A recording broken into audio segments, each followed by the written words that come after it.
Now we turn our focus to Bangkok, where Prime Minister Narendra Modi is to attend the 6th edition of the BIMSTEC Summit, where ahead of the summit, India and Thailand have in fact signed 6 MoUs in the presence of PM Modi and his Thai counterpart. The PM is also scheduled to meet King Maha Vajira-long-korn. The BIMSTEC Summit will focus on regional prosperity, resilience and economic cooperation. The summit also, in fact, marks the first in-person gathering of BIMSTEC leaders since 2018. That's correct. It's the first in-person meeting of BIMSTEC leaders since 2018.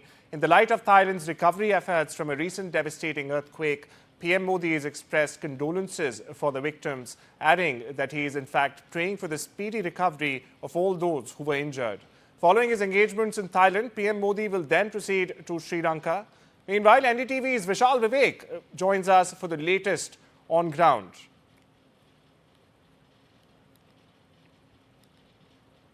Vishal, India and Thailand have signed 6 agreements in various fields. Now, these include IT, maritime, MSME, handicrafts, and even the handloom sectors. What more can you tell us about these agreements on the sidelines, of the BIMSTEC Summit?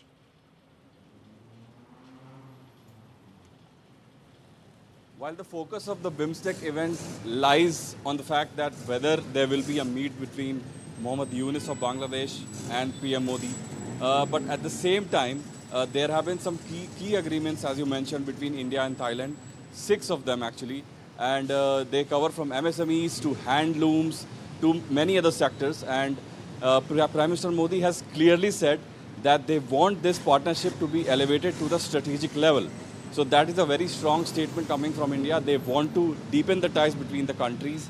And they've highlighted, Prime Minister Modi has highlighted that there are some cultural threads connecting both the countries that go way back beyond like 3,000 to 4,000 years.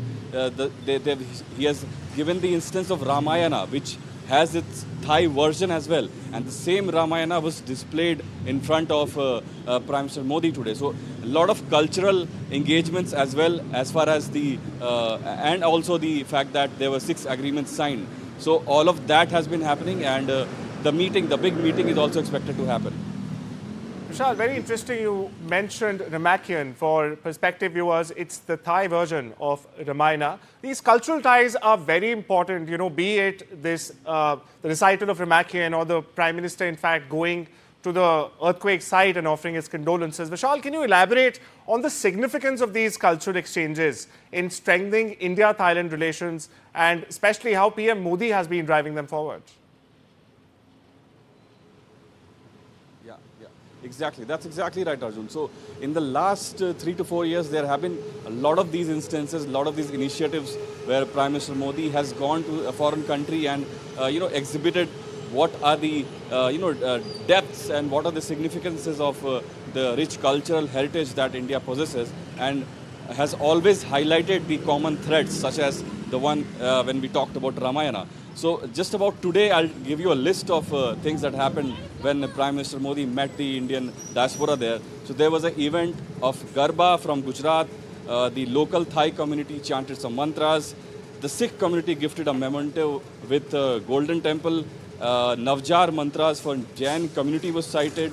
And a Gita was gifted by the ISKCON community. So a slew of cultural heritage exchanges happened when PM Modi met the Indian diaspora here, highlighting the fact that the Asian diaspora is quite connected, as the at least 100-year-old saying goes, that Asia is deeply connected at all levels.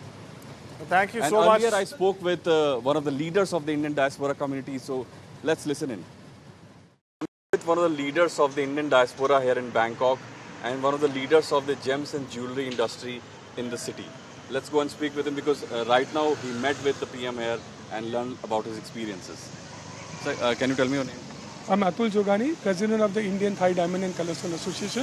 With me is all my diamond traders with here. Sakesh is our director. We had a great experience. We saw, he came there and we saw a Ramayana with him, and it was a dance with Kathak and the Thai style, Thai dance together. It was one of the most beautiful Ramayana we've ever seen in our life. And it's great that he's been here, he's come here, and we are hoping that there will be some treaty signed between 2 countries. We are the biggest importers of. We make 30% of imports from India. 30% of the exports from India is gems and jewellery, which we lead in Thailand. And we hope that some treaty is signed by which a lot of color stones go from here. So this treaty would be between India and Thailand, Yeah, right? Thailand and India. And we are hoping that color stones starts going from Thailand to India, which will help making Indian jewellery colorful as their culture. Were there any discussions on this front with the PM? Something? In the next 2 days, there will be bilateral discussions. Bilateral talk going, and there'll be, of course, we'll be talking about. We have presented our things to the Thai side that to talk about the trade between Thailand and India about gems and jewellery. Today's aura and his charismatic personality was amazing. When he walked in the hall, Atul Uncle was sitting in the front, and we were there. We felt the energy. You know, he had a lot of work last night, from what we heard, and amazing energy he had. I know that the aura was different, and I think everybody was, very, very. We don't know what to speak, how to describe about it. Okay, so thanks a lot. Thank you. Well, that was my colleague Vishal Vivek, who's been getting us updates ever since last Friday when the devastating earthquake took place.